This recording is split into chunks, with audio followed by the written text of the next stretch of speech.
정몽규 대한축구협 회장, 자서전에서 자신의 업적에 10점 만점 중 8점 자평, 축구계의 충격과 반응. 정몽규 대한축구협 회장은 최근 발간된 자서전 축구의 시대, 정몽규의 축구 30년에서 12년 동안 협회장으로서의 자신의 업적에 대해 10점 만점 중 8점을 자평했습니다. 이 발언이 축구계에 충격을 주고 있습니다. 정 회장은 지난 26일 출간된 자서전에서 협회장으로 일하면서 여러 논란에 휩싸였다. 잘못된 판단에 대한 질책도 있었고 오해에서 비롯된 공격도 있었다. 때로는 아프게 반성한 적도 있었고 간혹 아끼는 외국의 차가운 반응에 서운함을 느끼기도 했다라고 밝혔습니다. 정 회장은 이어 축구협회장에게 필요한 덕목은 높은 수준의 역량과 도덕성 외에도 인내심과 참을성이다. 월드컵이나 아시안컵 등 주요 대회에서 대표팀이 부진하면 온 국민의 원성을 들어야 하기 때문이라며 협회장으로서의 어려움을 토로했습니다. 그는 어느 종목도 국가대표팀 성적이 나쁘다고 회장 퇴진을 요구하지는 않는다. 이럴 때마다 축구협회장이나 국가대표팀 감독은 국민의 욕바지가 아닌가 하는 생각이 든다라고 호소했습니다. 정 회장은 지난해 3월 축협이 승부 조작에 연루된 축구인에 대한 사면을 발표했다가 4일 만에 번복한 사면 파동에 대해서도 설명했습니다. 그는 카타르 월드컵에서 16강 진출에 성공한 뒤 한국 축구를 위해 새로운 전기를 만들고 싶었다. 과거의 잘못으로 징계를 받았던 축구인들 가운데 충분히 벌을 받은 이들에게 한국 축구의 미래를 위해 동참하고 봉사할 기회를 주면 좋겠다는 의견들이 있었다라고 말했습니다. 이어 협회의 사면 결정에 대해 팬들과 언론이 강하게 반대했다. 반대의 강도는 상상하기 힘들 정도로 셌다. 용서하지 못하는 자는 사랑도 못한다고 지적했다라고 덧붙였습니다. 그러면서 요즘은 아이돌도 학창시절의 학폭 논란으로 퇴출되는 세상이다. 나는 승부 조작 사태를 직접 겪었기에 이때의 구체적 정황을 자세히 알고 있는 사람 가운데 한 명이다. 외부에 알려지지 않았던 내막도 알 만큼 알고 있다. 이런 사건의 성격상 완전한 적발과 척결은 있기 힘들다라고 주장했습니다. 정 회장은 승부 조작을 한 선수들을 축구계에서 단절시키는 것만으로 어른들의 책임을 다했다고 하는 것은 위선적 측면이 있다. 결과적으로 사면 심사위원회의 판단과 일반 팬들의 눈높이에 큰 차이가 있었다. 사면을 고민했던 진위를 제대로 전달하지 못한 아쉬움이 있다라고 했습니다. 정 회장은 또한 누군가 내 임기 중 이뤄낸 업적에 대해 점수를 매겨보라고 한다면 10점 만점에 8점 정도는 된다고 대답하고 싶다. 나는 점수에 상당히 박한 편이라 내가 8점이라고 하면 상당히 높은 점수라고 평가했습니다. 이 소식이 전해지자 축구 팬들은 충격에 빠졌습니다. 한 팬은 클린스만 혼자 다른 세상에서 웃고 이상한 소리만 하더니 역시 클린스만을 낙하산으로 뽑은 정몽규 아니랄까봐 혼자만의 세상에서 말도 안 되는 자평을 하고 있다 라며 비판했습니다. 특히 객관적인 절차를 무시하고 대표팀 감독을 적절히 선임하지 않은 것에 대한 문제인식이 전혀 없다고 지적하며 문체부 감사와 국민청원의 심판을 받아야 한다. 사과할 것이 아니라 진정한 사과는 필수적이다라고 강조했습니다.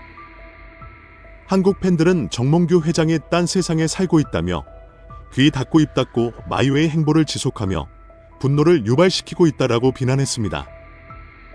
정몽규 대한축구협 회장은 2024년 파리 올림픽이 진행 중인 프랑스 파리에서 잔니 인판티노 국제축구연맹 피파 회장에게 자신의 자서전을 전달했습니다.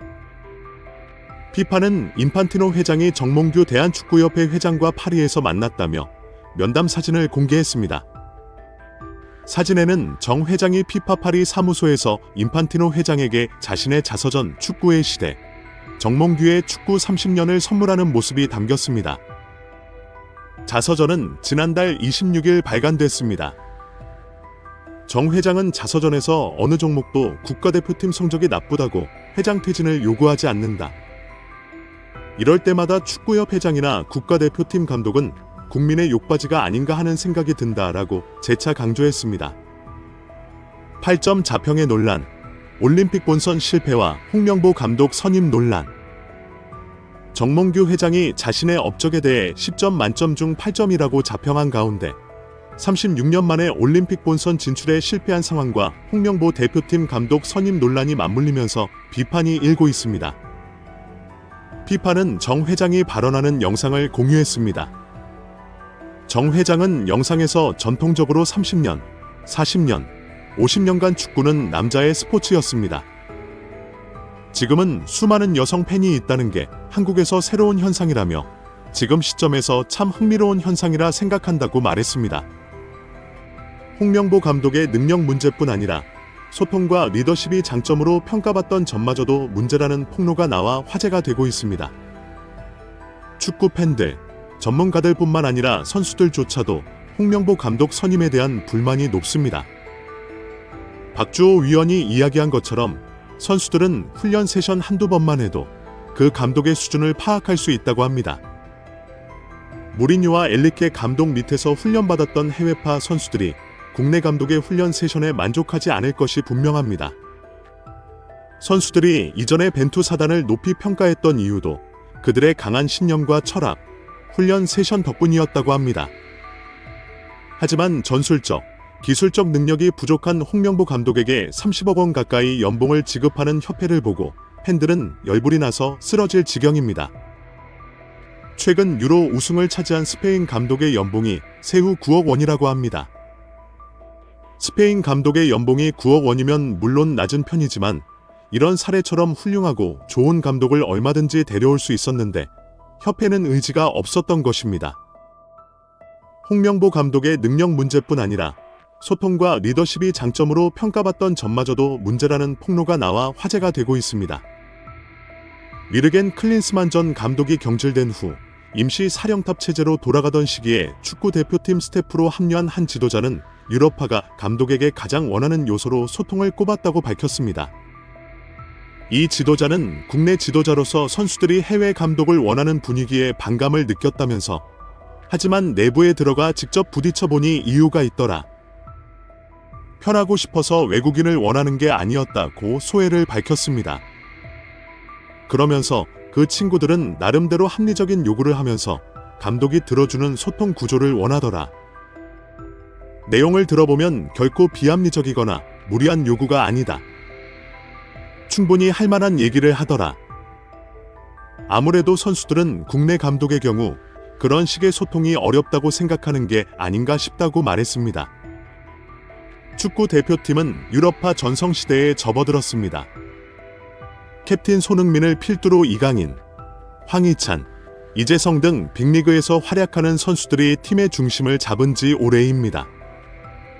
이들은 선진적인 훈련과 전술, 유럽식 소통 방식에 익숙한 선수들입니다. 대놓고 말은 못해도 외국인 지도자를 선호하는 것도 이 때문입니다. 수직적인 스타일의 한국 감독과 보이지 않는 벽이 존재할 수밖에 없습니다. 한국 지도자는 여전히 상명하복식 지도에 익숙한 게 사실입니다.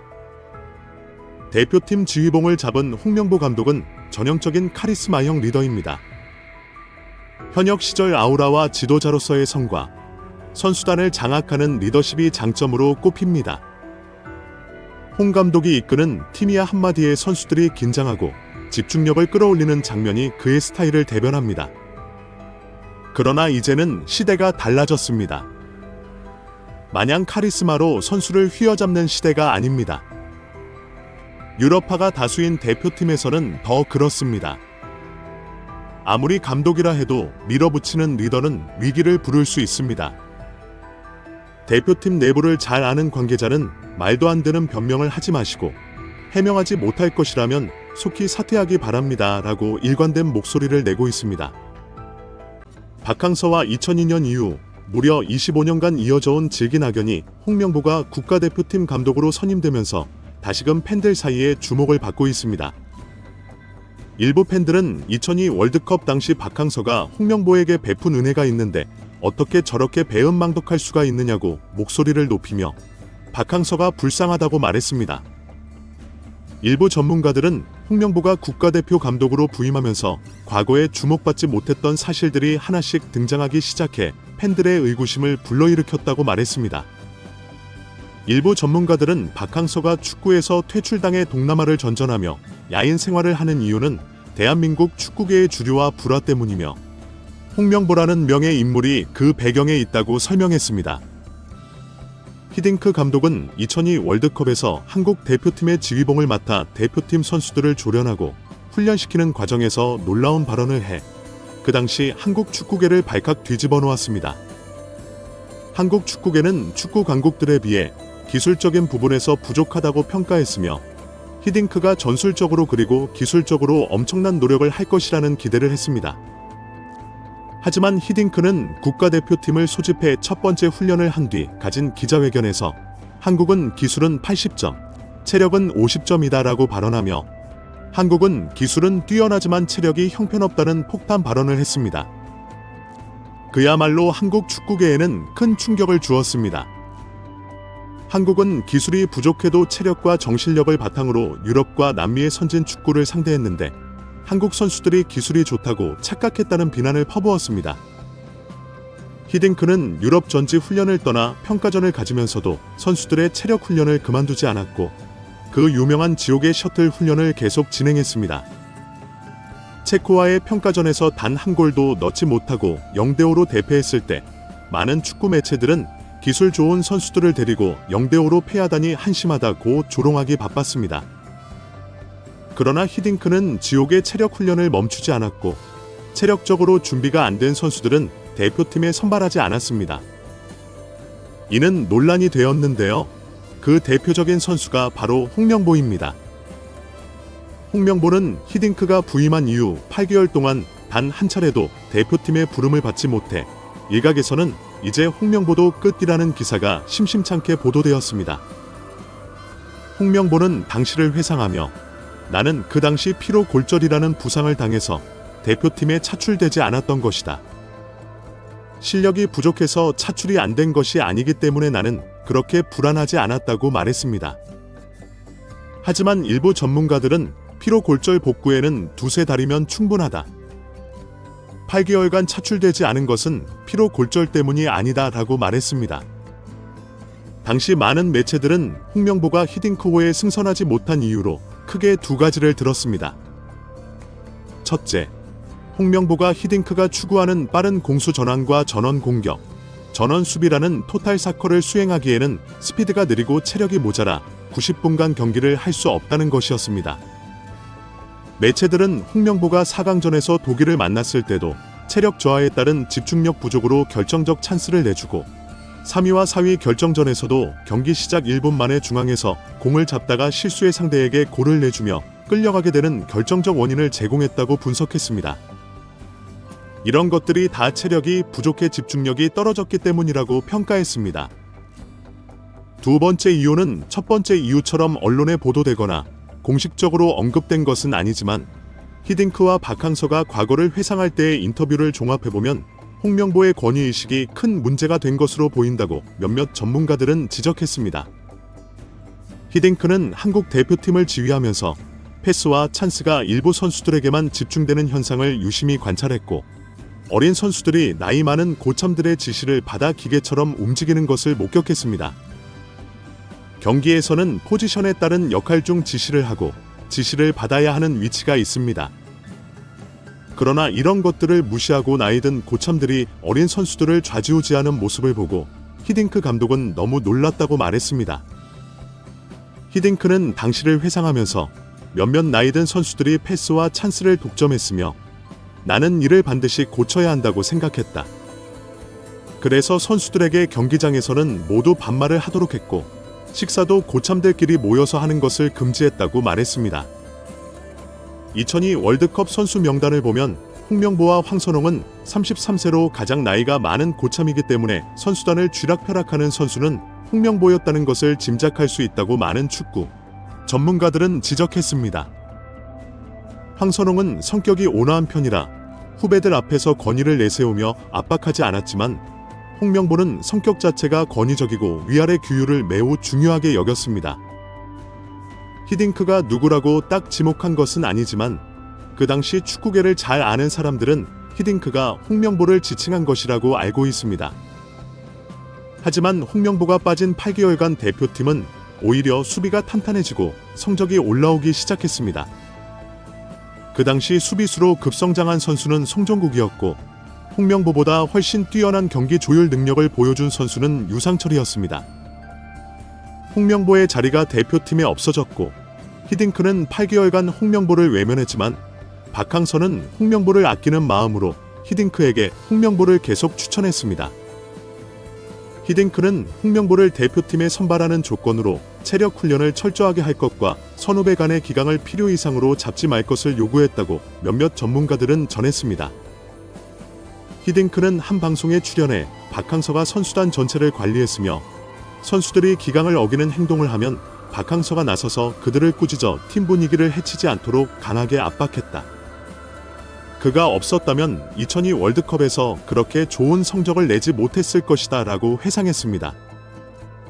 히딩크가 그만두고 박항서가 뒤를 이어받았지만 2개월도 채 준비하지 못하고 부산 아시안게임에 대표팀을 데리고 출전해 4강에서 이란에게 패하면서 축구협회로부터 바로 경질을 당하게 됩니다.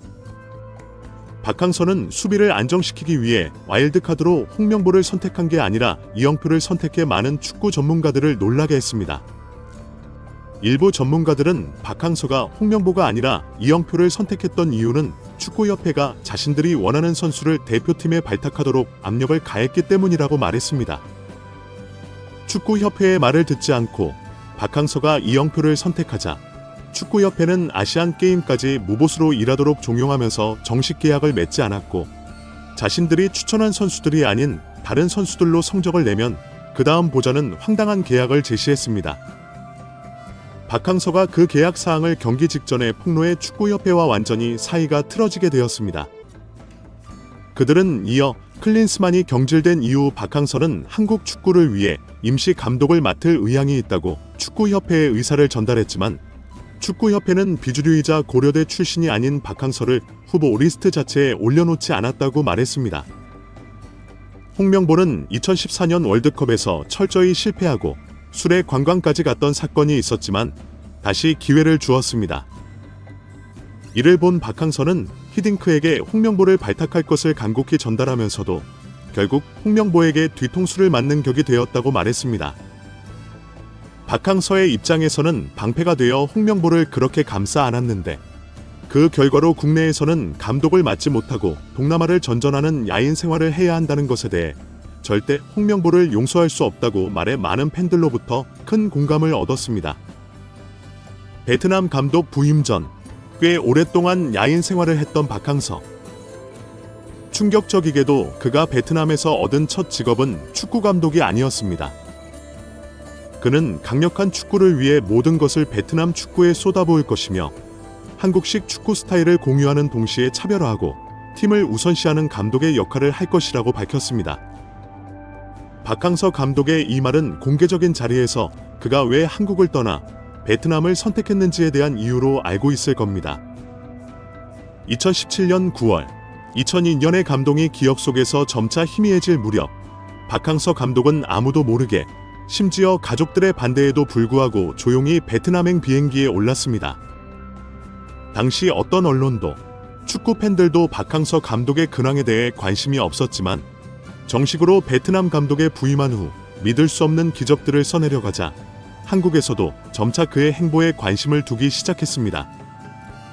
2018년 동남아시아 축구 선수권 대회 우승, 2019 필리핀 아시안게임 금메달을 따내면서 동남아 축구 패권을 잡은 베트남의 기대에 부응했을 뿐만 아니라 사상 첫 EFC 주관대회 준우승과 56년 만에 아시안게임 4위, 사상 첫 아시안컵 3라운드 8강 진출 및 사상 첫 월드컵 최종 예선 진출 등 베트남 축구 역사상 최고의 전성기를 이끌자 박항서 감독의 이름을 외치며 길거리 퍼레이드를 하는 광경이 엄청난 화제를 모으기도 했습니다.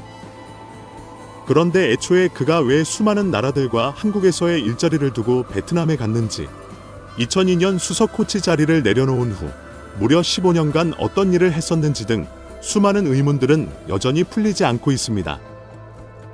일각에서는 그의 공식 발언에서 새로운 도전을 찾아 해외로 떠난 것으로 순진하게 믿고 있지만 실상 그가 베트남을 선택한 것은 결코 100% 자신의 선택만은 아니었습니다. 도대체 15년의 공백기 동안 그에게 무슨 일이 있었던 것일까요? 분명한 것은 그가 한국을 떠나야만 했던 배경에 놀랍게도 홍명보가 있었다는 점입니다. 시간을 거슬러 올라가 24년 전, 아직 처참했던 프랑스 월드컵의 기억이 지워지지 않던 2000년, 차범근 감독의 바통을 이어받은 허정무 감독이 성적 부진의 이유로 사퇴하자 한국 축구는 지금처럼 갈 길을 잃고 방황하고 있었습니다.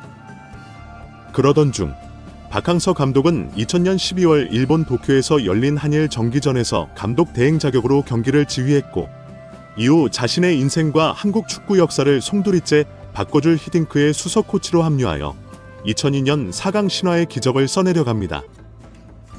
전술적인 재능도 뛰어났지만 감독과 선수들 간의 가교 역할을 톡톡히 수행하면서 대표팀 선수들이 똘똘 뭉칠 수 있도록 기질을 발휘했습니다. 이후 축협은 그의 성과를 인정하며 대한민국 정부로부터 체육훈장 맹호장을 받기도 했습니다. 황선홍이 조별리그 첫 경기인 폴란드전 때 선취골을 넣고 가장 먼저 안긴 사람도 박항서였으며, 16강 이탈리아전에서 안정환이 골든 골을 넣자 함께 부둥켜 안고 눈물을 글썽이는 등 이때까지만 해도 선수들로부터 전폭적인 지지를 받던 박항서의 인생은 탄탄대로로 풀릴 것만 같았습니다. 그런데 2002년 월드컵이 끝나고 히딩크의 계약이 공식 종료되면서 박항서의 입지는 급속도로 좁아지기 시작했습니다. 2002년 8월 6일 아시안게임을 약 2달 앞둔 상태에서 축협은 아시안게임과 2004 아테네 올림픽까지 박항서에게 대표팀 지휘봉을 맡겼지만 기본적인 계약 내용조차 정하지 않았으며, 심지어 연봉 문제로 이견차를 좁히지 못해 아시안게임까지 일단 무보수로 맡은 뒤 이후 제노니아자는 어처구니 없는 제안까지 받게 됩니다. 분을 참지 못한 박 감독이 성명을 내자 이에 대한 축협의 반응은 황당하기 짝이 없었습니다. 9월 남북 축구대회를 앞두고 방한한 히딩크 감독을 기술 고문 자격으로 대표팀 벤치에 앉히는 등 박 감독의 인격을 무시하는 졸속 행정을 남발했고, 이후 성명서를 검토하던 축협 측은 이를 협회에 대한 명백한 항명이라며 박항서를 즉시 퇴출시키기로 합니다. 당시 남광우 협회 사무총장은 대표팀 감독이 협회에 대한 불만을 성명서 형식으로 발표한 것은 초유의 일이라며 비난했고, 조중현 전무이사도 박 감독의 성명을 발표한 것과 관련해 기술위원회를 소집해 조만간 강력한 결정이 있을 것이라고 밝혔습니다. 협회 고위 관계자들의 이 같은 언급은 감독에 대한 계략은 물론 감독직 중도 하차까지 시사하는 것이어서 축구 팬들 사이에서도 논란이 되었습니다. 2002년 영웅에게 해도 너무한 처사라며 비난 여론이 들끓기도 했습니다. 당시 아시안게임 개막이 불과 2주 전이었기에 즉시 사태로 이어지진 않았지만, 목표로 했던 금메달이 아닌 동메달에 그치면서 결국 그는 한국 축구계에서 사실상 퇴출당하는 수모를 겪습니다. 진실은 동메달은 핑계일 뿐, 박항서 감독이 비주류 대학 출신인 것과 축협과의 불화 때문에 경질된 것이었죠. 축협의 눈밖에 난 이상 박 감독의 수치스러운 행보는 계속됩니다. 포항 스틸러스는 자신보다 후배였던 최순호 감독을 보좌하는 수석 코치로 2년간 부임했고, 이후 전남 드래곤즈는 갑자기 허정무 감독이 대표팀 수석 코치를 그만두고 부임하는 바람에 기술 고문으로 추락했으며, 이마저도 사실상 명예직이었다는 후문이 돌기도 했습니다. 결국 2005년에 고향팀인 경남FC 창단 감독으로 취임했지만 2년 뒤인 2007 시즌 4위를 기록하며 준수한 성적에도 불구하고 구단 프런트와의 갈등으로 감독직에서 물러나게 됩니다. 이후 다음 행선지였던 상주 상무에서 2015년 간신히 팀을 1부 리그에 승격시킨 후 한국에서의 공식적인 지도자 생활을 마감하게 됩니다. 눈물 없이는 볼 수 없는 박항서의 지도자 인생은 어디서부터 꼬인 것일까요? 모든 것은 2005년 딕 아드보카트 감독이 부임하면서 시작됐습니다. 2005년 9월 축협 측은 아드보카트 신임 감독을 보좌할 코치 중 한 명으로 뜬금없이 홍명보를 택하는 기행을 벌입니다. 이는 정말로 이상한 일이었습니다. 당시 홍명보가 가진 지도자 자격증은 아무것도 없었고, 적어도 그가 지도자가 되려면 3급 지도자 자격증부터 따야 했습니다. 참고로 3급 지도자 자격증을 따면 유소년이나 초등학교 축구교실에서 감독 생활을 할 수 있었으며, 2급 자격증을 따려면 3급을 딴 후 최소 2년이 지나야만 했습니다. 그러나 홍명보에게는 예외 조항이 적용됐습니다. 축협은 국가대표팀에서 매치 20경기 이상을 소화하거나 K리그에서 100경기 이상 출전한 베테랑들에 한해서만 3급 지도자 자격증 없이 바로 2급 자격증을 딸 수 있게 했습니다. 느닷없이 홍명보에게 2급 자격증을 부여한 후 단 3주 만에 초고속으로 코치 자격을 부여했습니다. 참고로 2급 자격증조차 중학교 내지는 고등학교 팀만 지도할 수 있으며 대표팀 지도자로 일하려면 1급 자격증 혹은 아시아 축구연맹 A 자격증이 반드시 필요했습니다. 홍명보가 국가대표팀 코치로 지도자 생활을 시작해 월드컵을 경험하는 데까지 필요했던 시간은 단 9개월. 자격 논란이 불거진 것은 너무도 당연했습니다. 논란이 거세지자 축협은 지휘권을 갖지 않는 보조 지도자 역할이기 때문에 홍명보 코치의 자격증 취득 여부는 문제될 것이 없다는 황당한 논리를 내세웠고, 심지어 2006년 독일 월드컵 16강 진출 실패, 2007 아시안컵 3위, 그리고 2008 베이징 올림픽 조별 리그 탈락 등 대표팀은 실패를 거듭했지만 홍명보가 책임질 건 아무것도 없었습니다. 참고로 이때 축협은 아시안게임에서 홍명보와 똑같은 성적을 냈던 박항서를 내친 적이 있었습니다. 박항서는 2002년 부산 아시안게임에서 U-23 대표팀을 이끌고 3위를 달성했으며 이는 그가 지휘봉을 잡은 지 단 2달 반 만에 낸 성과였습니다. 게임 성적이 저조하다는 이유로 지휘봉을 내려놔야 했지만 축협의 굳건한 신뢰를 받던 홍명보의 행보는 크게 달랐습니다. 2010 광저우 아시안게임 실패에도 불구하고 2012 런던 올림픽 도전 기회를 잡았으며 그렇게 2012 런던 올림픽에서 동메달을 따낸 것이 유일한 업적이었습니다.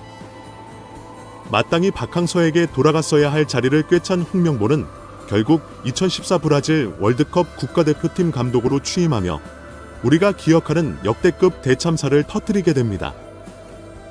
조별리그 3경기에서 1무 2패로 승점 1점만을 기록하며 소위 강탈을 당했는데, 참고로 한국이 1998 프랑스 월드컵 이후 월드컵 본선에서 1승도 거두지 못한 것은 2014년이 유일했습니다.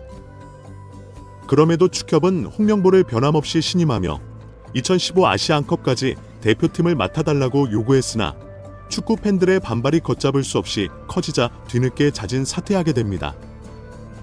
애초에 그만한 지도자 그릇이 아니었기 때문에 이후 홍명보는 계속 내리막을 걷게 되며 천부적인 재능을 가진 박항서와 극명하게 갈린 지도자 인생을 살게 됩니다. 홍명보는 2015년 중국 슈퍼리그 항저우 루청 감독으로서 처음 프로팀 감독을 맡았으나 2016 시즌 15위를 기록하며 팀을 강등시킨 뒤 도망치듯 자진 사퇴하게 됩니다. 반면 2년 뒤 베트남으로 자리를 옮긴 박항서 감독은 동남아 컵을 쓸어 담으며 승승장구했고 지휘봉을 내려놓은 지금까지도 언론에 회자되는 전설적인 감독으로서 명성을 떨치고 있습니다. 베트남 감독 부임 당시 박항서 감독은 낯선 베트남에 대한 적응과 선수들의 신임을 받기 위해 직접 선수들의 발을 마사지해주는 등 위계 질서가 엄격한 한국 스포츠계에서는 상상조차 할 수 없는 장면으로 구설수에 오른 적이 있습니다. 그러나 한국과 달리 베트남 현지 언론은 마치 아버지처럼 선수들을 보살피는 박 감독의 지도 방법이 선수들의 잠재력을 일깨워주고 있다는 상반된 분석을 내놓았고, 덧붙여 경기에 지더라도 고개를 숙이지 말라는 위로를 건네는 모습이 선수들로 하여금 최고의 능력을 이끌어내는 원동력이라 주장했습니다. 이와 관련해 박 감독은 자신은 베트남어는커녕 영어도 못했기 때문에 선수들에게 마음을 전달할 수 있는 방법은 스킨십뿐이었다고 밝히며 직접 몸으로 부딪혀 감정을 전달하는 원초적인 방법을 사용했다고 뒤늦게 속마음을 털어놓기도 했습니다. 만약 축협이 홍명보에게 보내던 신임이 절반만이라도 박항서를 믿어줬다면 히딩크의 산증인인 그의 의지대로 한국 축구는 감히 일본조차 넘보지 못할 강력한 축구 강국이 되었을지도 모른다고 생각해봅니다. 시청해주셔서 감사합니다. 구독과 좋아요 잊지 마시고요. 다음에 더 좋은 영상으로 찾아뵙도록 하겠습니다. 정몽규의 축구협회는 올림픽 본선 10회 연속 출전을 실패하게 한 주범입니다. 결국 정몽규의 황당한 고집으로 클리스, 황선홍, 홍명보로 이어지는 좌충우돌 엉망진창 대표팀을 만들어 버렸기 때문입니다. 현재 프랑스 파리에서 열리고 있는 올림픽에는 한국 축구가 출전하지 않았는데 최근 정몽규가 욕을 바가지로 먹고 있습니다. 최태원의 핸드볼과 정희선의 양궁에 이어 SK와 코오롱 그룹의 펜싱과 하와 그룹의 사격과 계속 비교되고 있기 때문입니다. 이는 정몽규가 푼돈을 지원하고는 축구협회를 자신의 왕국으로 만들고 한국 축구를 완전히 망쳐버린 것과 너무나 다르기 때문입니다. 파리에서 메달 소식이 알려질 때마다 뒤에서 묵묵히 지원해 주었던 그룹과 회장들의 후원이 화제가 되면서 정몽규는 도대체 뭐하는 인간이냐 는 비난이 쏟아지고 있습니다. 올림픽 출전도 못했는데 귀가 간지러울 정도로 욕을 바가지로 먹는 이유입니다. 올림픽에서 연일 메달 소식을 전하고 있는 양궁과 사격, 펜싱 대표팀을 지원하는 후원사들의 후원 금액과 엄청난 지원 시스템과 비교하면 정몽규는 거의 날강도나 마찬가지 수준입니다. 정몽규는 2002년 월드컵의 성공적인 개최에 큰 공을 세운 정몽준 회장에 이어 축구협회장을 날로 먹었습니다. 이후 정몽규는 정몽준의 공로에 기대어 축구협회장이 된 후 지난 2018년 한국 축구의 발전을 위해 40억 원을 기부하겠다고 약속했습니다. 하지만 이후 정몽규가 출연한 사재는 약 3천만 원으로 확인되었습니다.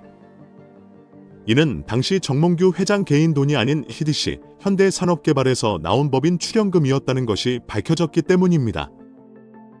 정몽규가 2022년까지 오너로 몸담았던 현대산업개발은 2014년 5억 원, 2017년 10억 원, 2018년 20억 원, 2019년 20억 원 등 총 55억 원가량을 출연한 사실이 확인되었습니다.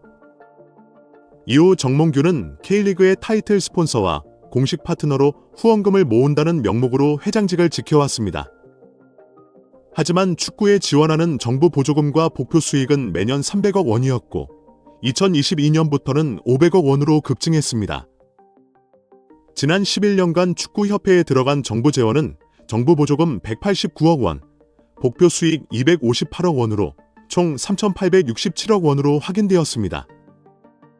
지난 18일 언론 보도에 따르면 축구협회는 11년째 300억 원 안팎의 적자를 계속해왔다고 알려졌습니다. 이런 상황에 올림픽에서 한국 대표팀이 금메달 목표 5개를 뛰어넘는 기록을 달성하면서 후원 기업들의 전폭적인 지지가 큰 뉴스가 되고 있습니다. 최근 대한 핸드볼 회장을 맡은 최태원 회장은 그동안 핸드볼과 펜싱 등 비인기 종목을 꾸준히 후원해왔습니다. 핸드볼은 금메달 2개 등 총 7개의 올림픽 메달을 딴 종목이지만 올림픽 기간 반짝 인기로 추운 데서 하는 핸드볼이 의미로 한대볼이라는 말이 나올 정도로 환경이 열악합니다. 최태원은 2008년 핸드볼 협회장에 취임한 후 434억 원 규모의 핸드볼 전용 구장을 설립해 국민체육진흥공단에 기부한 바 있습니다. 최태원이 매년 핸드볼 협회에 후원하는 금액은 국내 최고 수준으로 알려져 있습니다. 학창 시절 핸드볼 선수이기도 했던 최태원은 남자팀인 SK 오크스와 여자팀인 SK 슈가글라이더즈를 창단해 선수들을 지원하고 양성해왔습니다. 최태원 회장의 SK그룹은 지난 2003년 대한펜싱협회 회장사를 맡은 후 20여 년간 300억 원을 후원해왔습니다. 지난 28일 10연패의 위협을 달성한 양궁은 정희선 현대차 그룹 부회장이 회장직을 역임하고 있습니다. 정몽규 현대차 그룹 회장이 1985년 대한 양궁협회장을 맡아 13년 동안 재직했으며 2005년부터 아들인 정희선이 다시 회장을 맡아 대를 이어 후원하고 있습니다. 현대차 그룹은 양궁협회 설립부터 지금까지 500억 원이 넘는 규모의 투자를 이어오고 있습니다. 특히 현대차 그룹의 지원 원칙은 공정성과 투명성, 그리고 운영에 관여하지 않는 것으로 알려져 있습니다. 양궁에서 파벌 싸움은 물론 불합리한 관행, 불공정한 선수 발탁 문제가 한 번도 제기되지 않은 이유로 꼽히고 있습니다. 이와 더불어 현지 경기장과 비슷한 환경을 조성해 선수들이 익숙해지도록 만들어주는 것은 물론 스포츠 심리 전문가와 정신건강의학 전문의를 선수들에게 지원해주고 있습니다. 또한 지원 대상을 메달권 선수에게만 국한하지 않으며 이를 위해 국내 최대 규모 양궁 대회로 알려진 현대자동차의 지원이 지속되고 있습니다. 정몽구는 한국 양궁 대회를 신설하고 동시에 생활체육대회 및 동호인 대회를 창설한 것으로 알려졌습니다. 양궁의 현대차 그룹의 정의선 회장이 있다면 벌써 금메달 2개와 은메달 2개를 따낸 사격에는 하나 그룹의 김승현 회장이 있습니다. 하나 그룹은 2023년 대한사격연맹 회장사 자리를 내려놓았지만 여전히 사격을 위해 지원을 이어오고 있습니다. 사격 마니아로 알려진 김승현과 하나 그룹은 2000년대 초반부터 한국 사격계를 지원해왔습니다. 2001년 하나 갤러리아 사격단을 창단했고 2002년 6월 대한사격연맹 회장사를 맡아 지난해 말까지 유지해왔습니다. 200억 원이 넘는 돈을 사격발전 기금으로 내놓았을 정도입니다. 2008년부터는 국내 4대 메이저 대회 중 하나인 하나 회장배 전국 사격대회를 매년 열어왔습니다. 공기 소총 10m 여자 결선에서 금, 은메달을 차지한 오혜진, 김혜지, 경기 첫날 혼성 은메달을 따낸 박하준, 금지원 모두 이 대회를 통해 사격계 스타가 되었습니다. 하나 그룹의 끊임없는 후원을 받고 있는 대한사격연맹도 올림픽을 앞두고 선수들을 적극 지원했습니다. 올림픽을 앞두고 선수들이 경기가 열리는 프랑스 샤토르 슈팅 센터를 사전 답사하고 VR 기기로 경기장 곳곳을 찍어왔습니다. 출입구부터 사로로 이어지는 동선, 화장실 위치, 조명 각도 등을 세세하게 VR로 재현하여 선수들이 한국에서부터 경기장을 미리 체험할 수 있게 했습니다. 인천국제사격장을 현수막부터 바닥 색깔까지 올림픽 결선이 펼쳐질 사격장과 똑같이 만들었습니다. 진천 사격장 조명도 샤토르 사격장과 맞추는 등 올림픽 경기장과 똑같은 세트장을 지었습니다. 하나 그룹은 올림픽을 앞두고 대표팀 선수들이 겨울에도 따뜻한 나라에서 전지훈련을 할 수 있도록 도와주었습니다. 종이 표적지가 아닌 전자 표적지로 훈련해야 성적이 오른다는 점을 고려해 추가 지원까지 세심하게 해주었습니다. 오늘 큰 화제를 모으고 있는 펜싱은 SK텔레콤의 엄청난 지원에 힘을 얻었습니다. 오상욱은 지난 28일 한국 남자 사브르 역사상 최초로 올림픽 개인전 금메달로 한국 대표팀의 첫 금메달을 선사했습니다. 1일에는 구봉길, 박상원, 도경동, 오상욱으로 구성된 한국 남자 사브르 대표팀이 2012년 런던, 2021년 열린 2020 도쿄 대회에 이어 올림픽 3연패를 달성했습니다.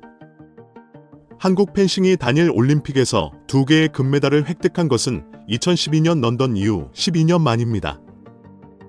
한국 펜싱 대표팀이 파리 올림픽에서 활약하며 2003년부터 펜싱을 지원해온 SK텔레콤도 주목받고 있습니다. SK텔레콤은 2003년 대한펜싱협회 회장사를 맡고서 20년 동안 한국 펜싱을 후원하고 있습니다. 조정남 SK텔레콤 부회장을 시작으로 손길승 SK텔레콤 명예회장, 신원철 SK에너지 부회장을 거쳐 현재 최신원 SK네트워크스 회장까지 한국 펜싱과 함께해왔습니다. 그동안 대한펜싱협회 등을 통해 지원한 누적 금액만 약 300억 원이 넘습니다. 또 2004년부터 올해까지 19년째 국내에서 SK텔레콤 국제 그랑프리 펜싱 대회를 열면서 한국 선수들이 실전 경험을 통해 경기력을 올릴 수 있도록 돕고 있습니다. 국제대회 출전도 적극 지원해왔습니다. 국제펜싱연맹 월드컵과 국제 그랑프리 대회 등 각종 국제대회에 파견하는 인원과 기간을 늘려왔습니다. 세계 최상위권 선수들과 끊임없이 경기를 펼치는 것만큼 더 좋은 훈련이 없다고 판단했기 때문입니다. 파리 현지에는 훈련 파트너 선수단 7명 등 별도 전담팀을 파견했습니다. 전력 분석관을 증원해 경기력 향상을 지원하고 의무 트레이너 2명을 파견해 24시간 내내 선수 컨디션을 관리했습니다. 정몽규, 이임생, 홍명보가 하루라도 빨리 물러나고 축구협회가 정상화되었으면 좋겠습니다. 최태원, 정희선, 김승현이 지원했다면 한국 축구는 정말 많이 달라졌을 것입니다. 한 사람 때문에 한국 축구가 이렇게 고생하니 안타깝습니다. 정몽규 대한축구협회 회장의 비리를 적나라하게 적은 이메일이 축협에서 근무하는 모든 직원에게 송출되는 사건이 발생해 그 파장이 일파만파로 번지고 있습니다. 특히 이메일 안의 내용은 정말 충격적이어서 그동안 짐작으로만 추정해왔던 정몽규 회장의 내부 비리가 적나라하게 수록되어 있어 팬들을 경악하게 만들고 있는데요. 일부 전문가들은 지금까지 정 회장이 모든 것을 엉망으로 만들고 있다고 생각했는데 의외의 인물이 이메일 속에 등장한 것은 정말 예상치 못했다고 말하면서 정 회장이 허수아비였다는 사실이 충격적이다라고 말해 많은 팬들의 이목이 집중되고 있습니다. 도대체 어떤 상황인지 더 스포츠가 자세히 알아보겠습니다.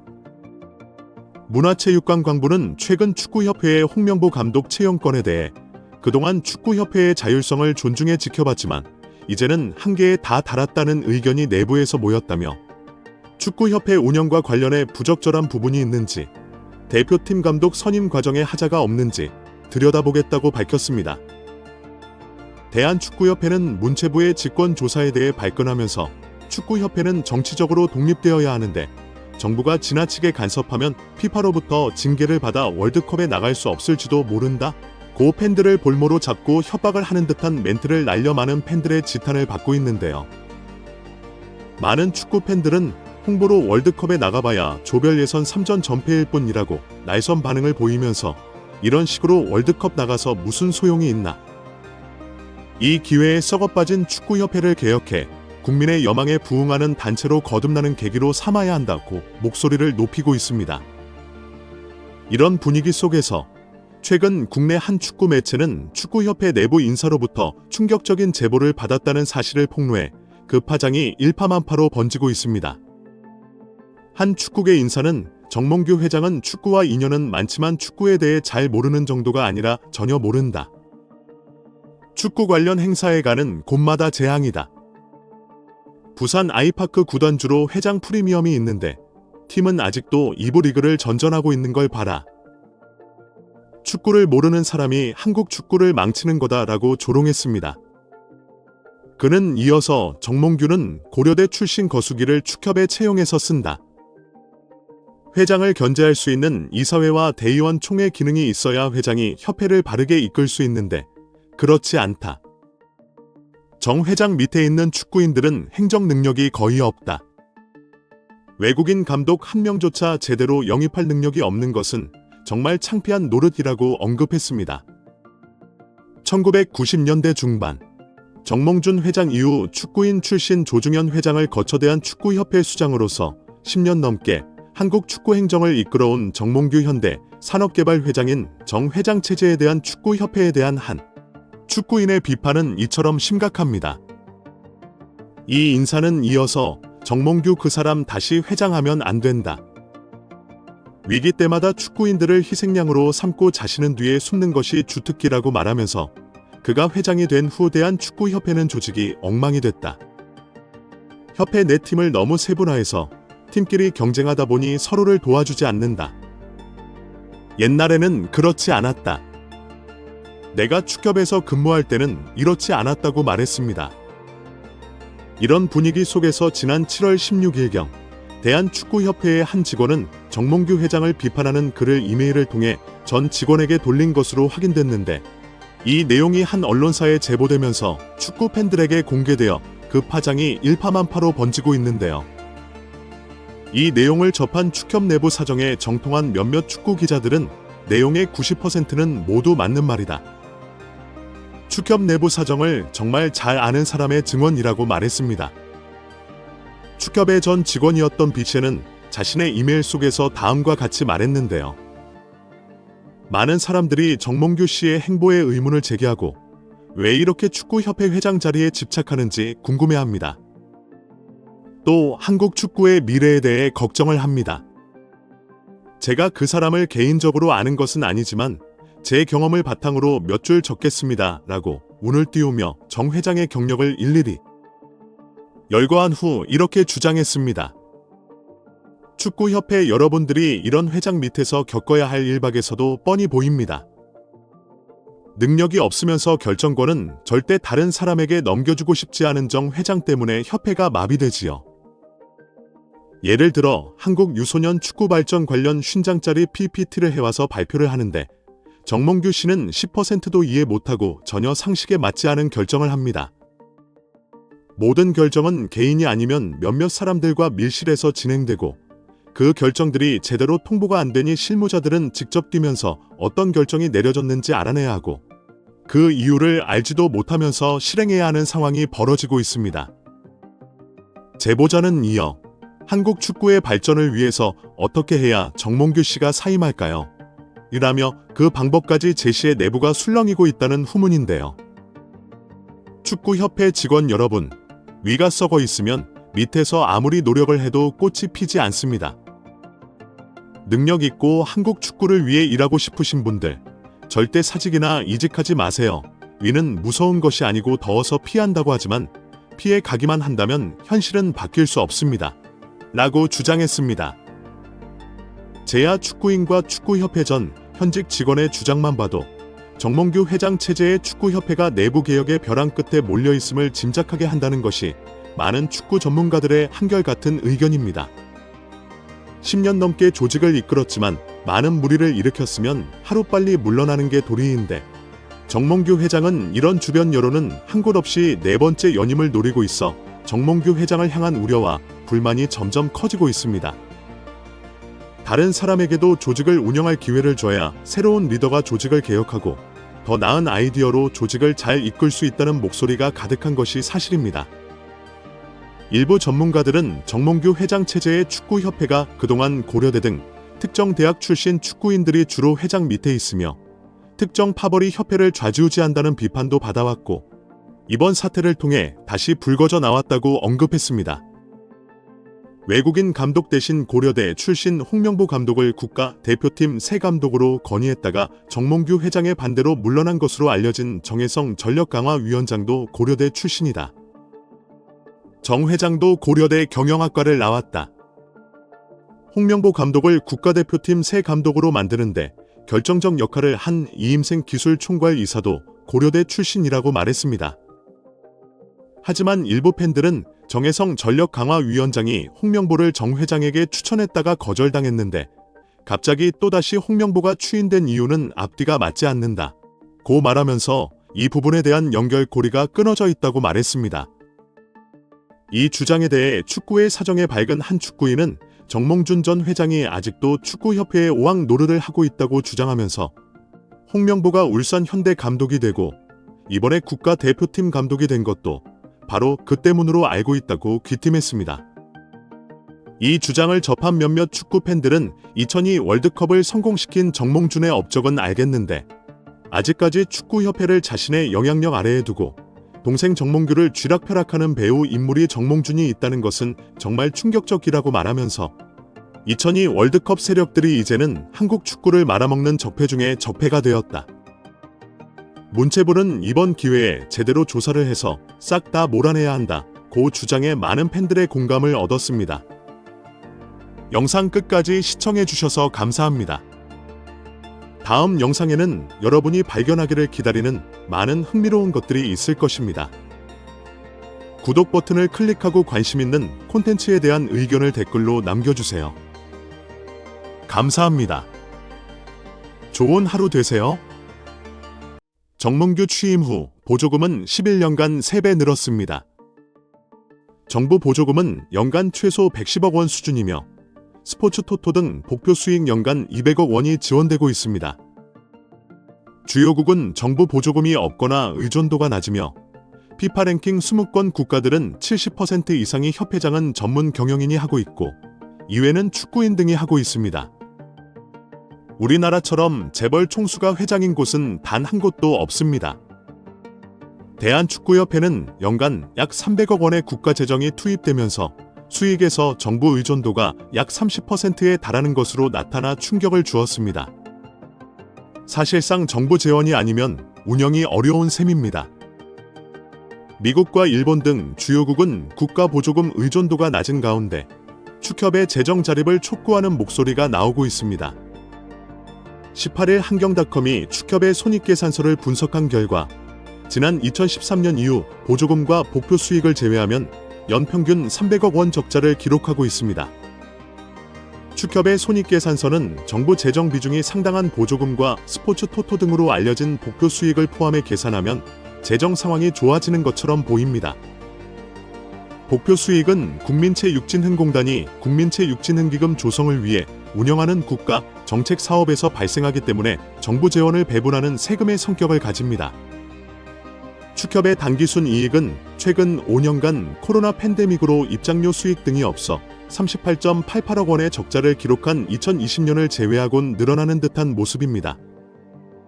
2020년까지만 해도 보조금과 복표 수익은 연간 300억 원이었는데 2022년부터는 500억 원 안팎으로 급증했습니다. 이렇게 지난 11년간 축협이 쓴 보조금은 총 189억 원, 복표 수익은 총 258억 원으로 총합 3,867억 원에 육박한다는 사실이 알려지자 축구 팬들과 국민들까지 분노가 들끓고 있습니다. 최고의 황금 세대를 가지고 제대로 일처리도 못하면서 정부 지원금이 무려 3천억 원이 넘는 소식에 다들 뒷목을 잡고 쓰러지기 일보 직전입니다. 정몽규 대한축구협회장이 자신의 자서전에서 지난 업적에 대해 10점 만점에 8점이라고 자평하며 충격에 빠지고 있는 축구계입니다.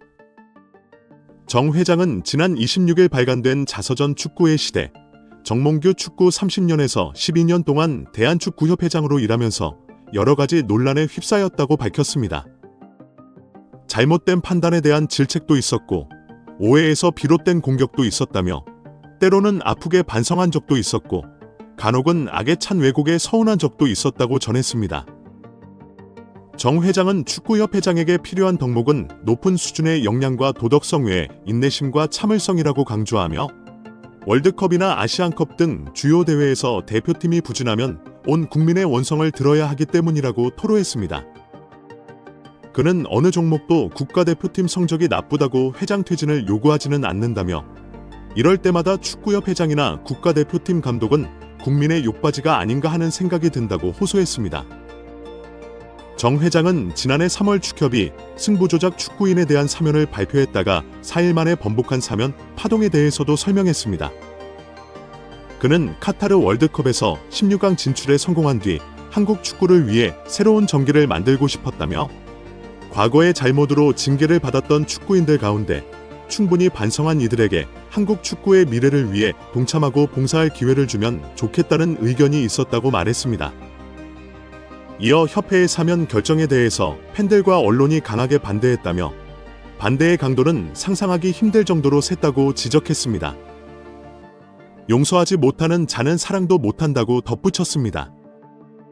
그러면서 요즘은 아이돌도 학창시절에 학원 폭력 논란으로 퇴출되는 세상이라며 나는 승부 조작 사태를 직접 겪었기에 이때의 구체적 정황을 자세히 알고 있는 사람 가운데 한 명이라고 할 수 있다고 밝혔습니다. 외부에 알려지지 않았던 내막도 알 만큼 알고 있다고도 했습니다. 이런 사건의 성격상 완전한 적발과 척결은 사실상 힘들다고 주장했습니다. 정 회장은 승부 조작을 한 선수들을 축구계에서 단절시키는 것만으로 어른들의 책임을 다했다고 결론지었습니다.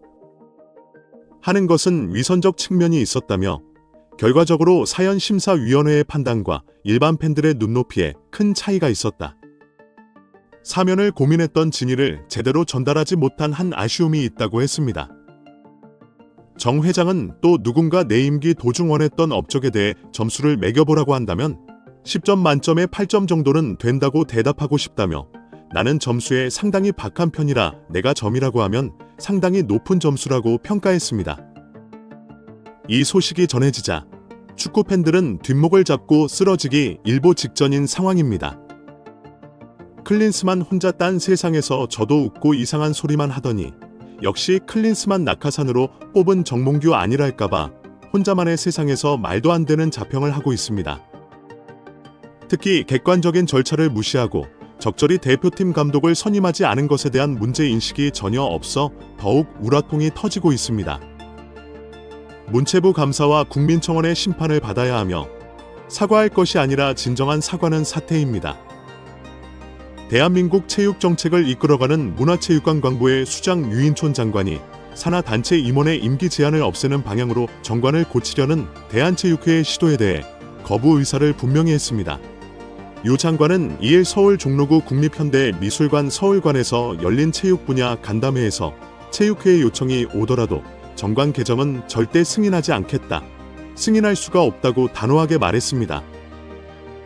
이는 체육회가 지난 5월 이사회를 개최해 지방체육회와 종목단체 등 산하단체 임원의 연임 제한 규정을 없애기로 결의한 것과 관련의 의사를 표현한 것입니다.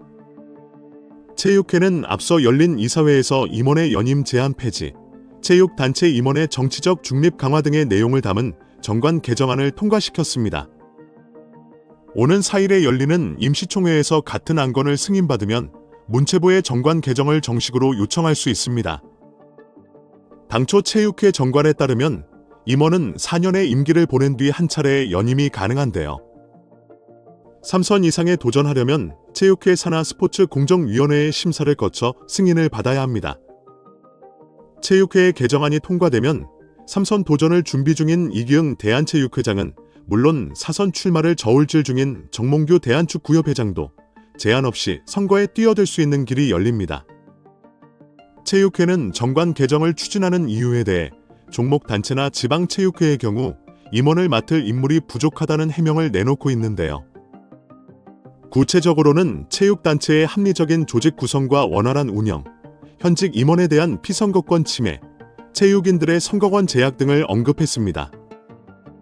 하지만 이에 대해 체육계 안팎에서 사실상 새 인물의 진입 장벽을 만들기 위한 용도로 쓰일 가능성이 더 높다며 제대로 된 공론화 과정을 거치지도 않았다며 반발하는 목소리가 높은 상황입니다.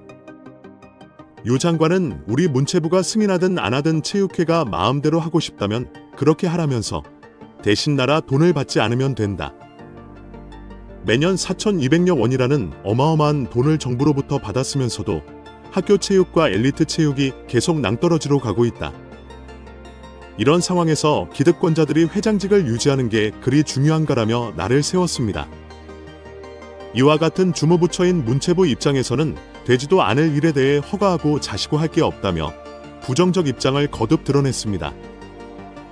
유 장관은 아울러 문체부가 체육회를 거치지 않고 지방체육회와 종목단체의 예산을 직접 배정하는 방식으로 시스템을 개편하겠다는 뜻도 분명히 했습니다. 체육회가 문체부를 상대로는 자율성을 보장하라고 외치는데 정작 산하 회원 종목단체와 지방체육회의 자율성을 높이는 방안에는 반대하는 것 같다고 꼬집은 유 장관은 문체부가 예산을 직접 교부하는 건 체육계의 자율성을 강화하기 위한 하나의 방법이 될 수 있다고 말했습니다. 정몽규 대한축구협회장이 자신의 자서전에서 지난 업적에 대해 10점 만점에 8점이라고 자평하며 충격에 빠지고 있는 축구계입니다. 정 회장은 지난 26일 발간된 자서전 축구의 시대, 정몽규 축구 30년에서 12년 동안 대한축구협회장으로 일하면서 여러 가지 논란에 휩싸였다고 밝혔습니다. 잘못된 판단에 대한 질책도 있었고 오해에서 비롯된 공격도 있었다며 때로는 아프게 반성한 적도 있었고 간혹 외국에 서운한 적도 있었다고 덧붙였습니다. 정 회장은 축구협회장에게 필요한 덕목은 높은 수준의 역량과 도덕성 외에 인내심과 참을성이라며 월드컵이나 아시안컵 등 주요 대회에서 대표팀이 부진하면 온 국민의 원성을 들어야 하기 때문이라고 토로했습니다. 그는 어느 종목도 국가대표팀 성적이 나쁘다고 회장 퇴진을 요구하지 않는다며 이럴 때마다 축구협 회장이나 국가대표팀 감독은 국민의 욕바지가 아닌가 하는 생각이 든다고 호소했습니다. 정 회장은 지난해 3월 축협이 승부 조작 축구인에 대한 사면을 발표했다가 4일 만에 번복한 사면 파동에 대해서도 설명했습니다. 정 회장은 카타르 월드컵에서 16강 진출에 성공한 뒤 한국 축구를 위해 새로운 전기를 만들고 싶었다며 과거의 잘못으로 징계를 받았던 축구인들 가운데 충분히 벌을 받은 이들에게 한국 축구의 미래를 위해 동참하고 봉사할 기회를 주면 좋겠다는 의견들이 있었다고 말했습니다. 이어 협회의 사면 결정에 대해 팬들과 언론이 강하게 반대했다며 반대의 강도는 상상하기 힘들 정도로 셌다며 용서하지 못하는 자는 사랑도 못한다고 지적했습니다. 그러면서 요즘은 아이돌도 학창시절에 학원 폭력 논란으로 퇴출되는 세상이라며 나는 승부 조작 사태를 직접 겪었기에 이때의 구체적 정황을 자세히 알고 있는 사람 가운데 한 명이라고 할 수 있다. 외부에 알려지지 않았던 내막도 알 만큼 알고 있다. 이런 사건의 성격상 완전한 적발과 척결은 있기 힘들다고 주장했습니다. 정 회장은 승부 조작을 한 선수들을 축구계에서 단절시키는 것만으로 어른들의 책임을 다했다고 하는 것은 위선적 측면이 있었다며 결과적으로 사면 심사위원회의 판단과 일반 팬들의 눈높이에 큰 차이가 있었다. 사면을 고민했던 진위를 제대로 전달하지 못한 아쉬움이 있다고 했습니다. 정 회장은 또 누군가 내 임기 도중 일어났던 업적에 대해 점수를 매겨보라고 한다면 10점 만점에 8점 정도는 된다고 대답하고 싶다며, 나는 점수에 상당히 박한 편이라 내가 8점이라고 하면 상당히 높은 점수라고 평가했습니다. 이 소식이 전해지자 축구 팬들은 뒷목을 잡고 쓰러지기 일보 직전인 상황입니다. 클린스만 혼자 딴 세상에서 저도 웃고 이상한 소리만 하더니 역시 클린스만 낙하산으로 뽑은 정몽규 아니랄까봐 혼자만의 세상에서 말도 안 되는 자평을 하고 있습니다. 특히 객관적인 절차를 무시하고 적절히 대표팀 감독을 선임하지 않은 것에 대한 문제인식이 전혀 없어 더욱 우라통이 터지고 있습니다. 문체부 감사와 국민청원의 심판을 받아야 하며 사과할 것이 아니라 진정한 사과가 필요합니다. 여기에 대한 축구협회가 국내 3부, 4부 축구리그인 K3 리그, K4 리그 팬들을 대상으로 사행시 이벤트를 열었다가 되려 곤욕을 치르고 있습니다. 지난 15일 K3, K4 리그 공식 인스타그램에는 축구팬이라면 누구나 참여 가능한 사행시 이벤트가 올라왔습니다. 15일부터 오는 29일까지 이어지는 이벤트는 K3, K4 사행시를 짓는 이벤트인데요. 공식 인스타그램에 좋아요를 누르고 이벤트에 참여하면 추첨을 통해 치킨, 커피 기프티콘 등을 증정합니다. 이벤트를 시작한 지 하루도 지나지 않았지만 수많은 축구 팬들이 이벤트에 참여하고 있습니다. 다만 대표팀 감독 선임과 관련해 후폭풍이 계속 이어지고 있는 상황에서 좋은 뜻을 가진 사행시보다 비판의 목소리가 담긴 사행시가 더욱 눈에 띄며 공감과 지지를 받고 있습니다. 한 누리꾼은 클린스만, 황선홍, 홍명보 연타로 말아먹은 감독 선임, 캡의 몰락 1등 공신 정몽규, 사선 절대 반대라는 사행시를 남겼습니다. 사행시를 지었습니다. 이 댓글은 현재 가장 많은 좋아요를 받으며 축구 팬들의 공감과 지지를 받고 있습니다. 지난 2월 16일 위르겐 클린스만 감독이 역대 최악이라는 평가와 함께 계약 기간 1년도 채우지 못한 채 경질된 이후 약 5개월 동안 제대로 된 대표팀 감독을 선임하지 못했던 점이 과정에서 드러난 축구협회의 졸속 행정을 비판하는 내용입니다.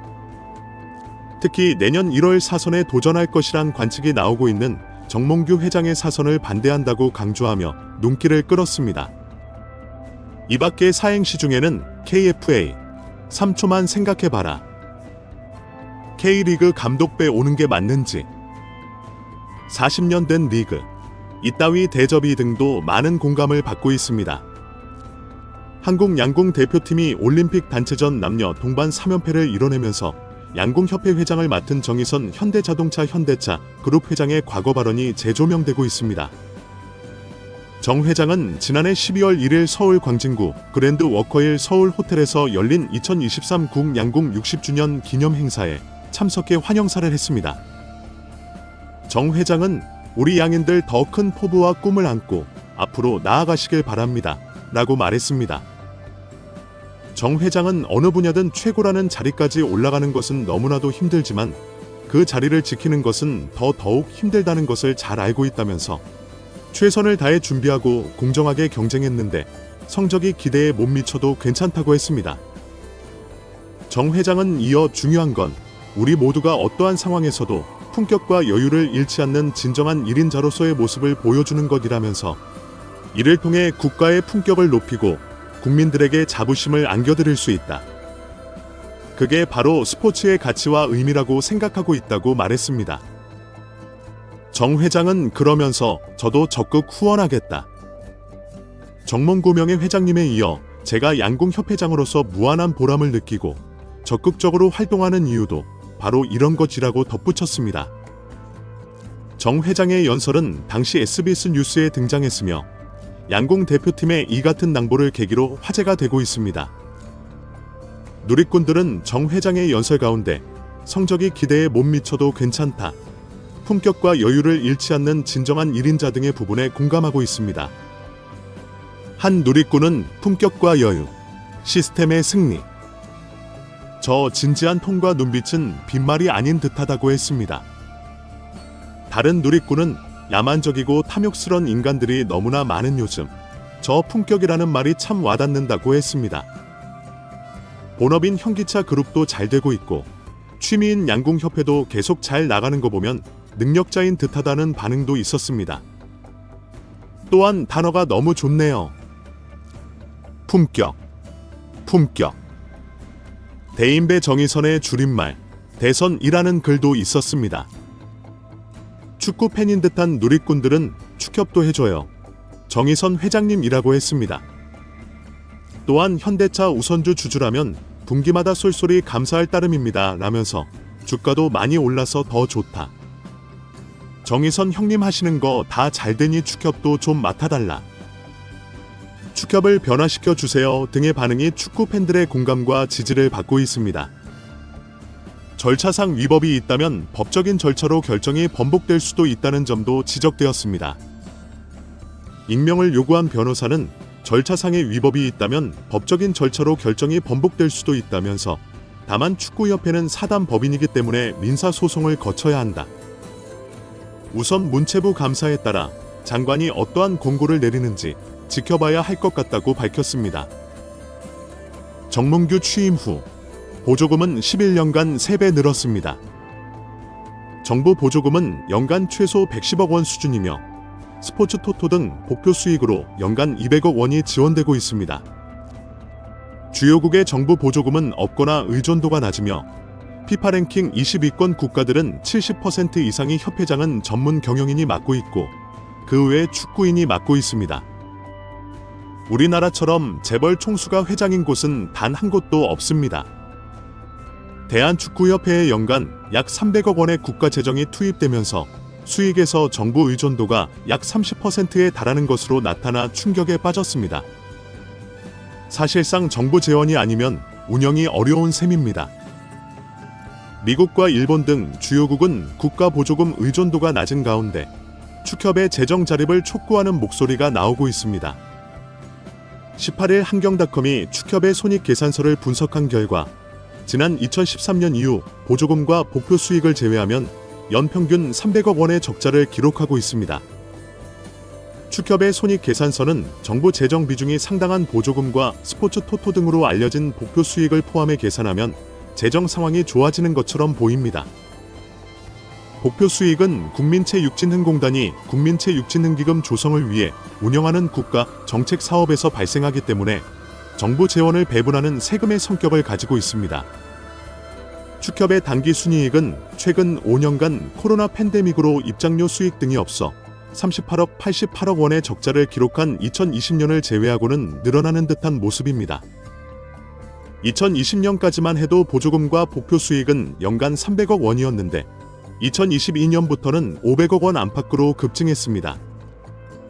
이렇게 지난 11년간 축협이 쓴 보조금은 총 189억 원, 복표 수익은 총 258억 원으로 총합 3,867억 원에 육박한다는 사실이 알려지자 축구 팬들과 국민들까지 분노가 들끓고 있습니다. 최고의 황금 세대를 가지고 제대로 일처리도 못하면서 정부 지원금이 무려 3천억 원이 넘는 소식에 다들 뒷목을 잡고 쓰러지기 일보 직전입니다. 여기에 과거의 발언 덕분에 홍 감독을 향한 배신감이 너무나 큽니다. 홍 감독은 대표팀의 새 감독 하마평에 오르자 꾸준히 불편하다는 기색을 내비쳤던 바가 있습니다. 이러한 발언은 울산 팬들을 안심시키기에 충분했습니다. 여기에 더해 작년 1월 과거 울산에서 활약했던 아마노 준을 향한 저격 발언이 재조명되고 있습니다. 일본 국적의 미드필더인 아마노는 2022년도 시즌 울산에서 임대 선수 신분으로 활약했습니다. 이어서 그 다음 시즌 울산 잔류 여부를 두고 주목받는 사이 그는 호연히 울산의 우승 경쟁팀인 전북 현대모터스로 임대를 떠났습니다. 이에 홍 감독은 분노했습니다. 홍 감독은 아마노가 울산 잔류를 약속했지만 어겼다며 강도 높은 비판을 했습니다. 아마노 측은 홍 감독의 발언에 반발했지만 울산은 이례적으로 아마노 이적 협상과 관련된 보도 자료를 배포하기도 했습니다. 이처럼 당시 두 사람 사이에 벌어진 진실 공방은 많은 주목을 받았습니다.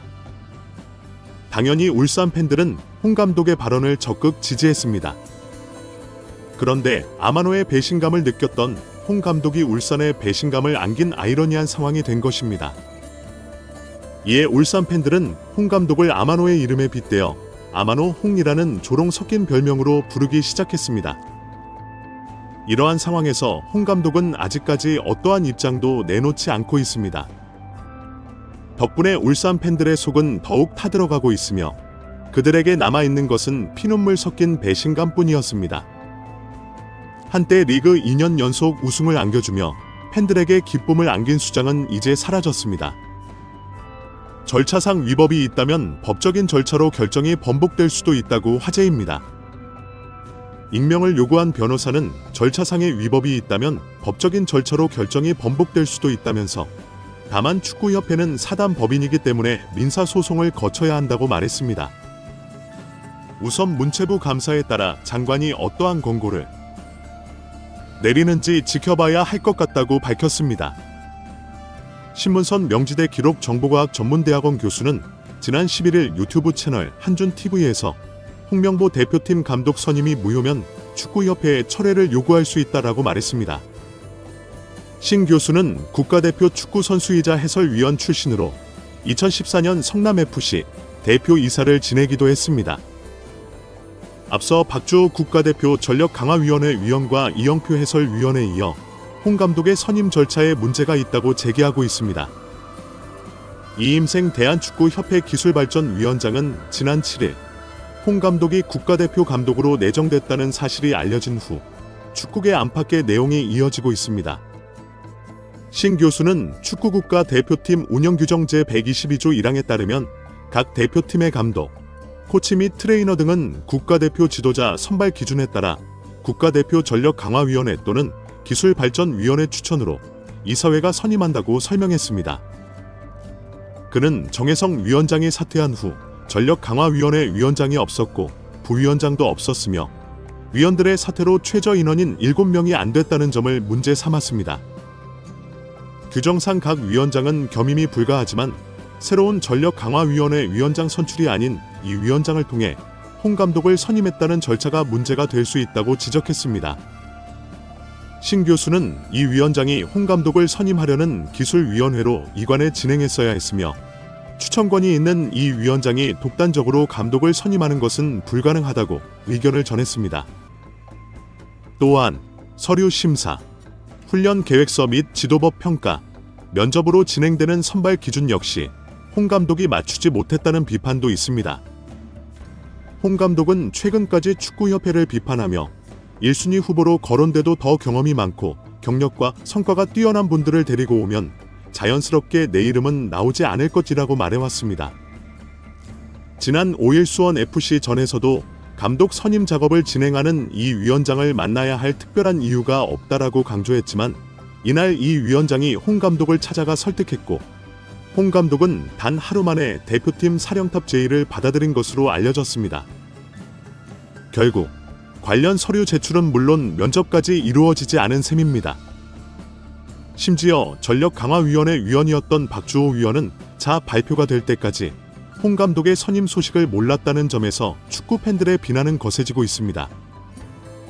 축구협회는 박 위원이 비밀 유지 서약을 위반했다고 보고 법적 대응을 검토하겠다는 의사를 밝혔습니다. 또 박 위원이 후보자 압축 과정에도 모두 동참했으며 최종 결정은 이임생 기술이사가 한다는 내용에 대해서도 동의했다고 반박했습니다.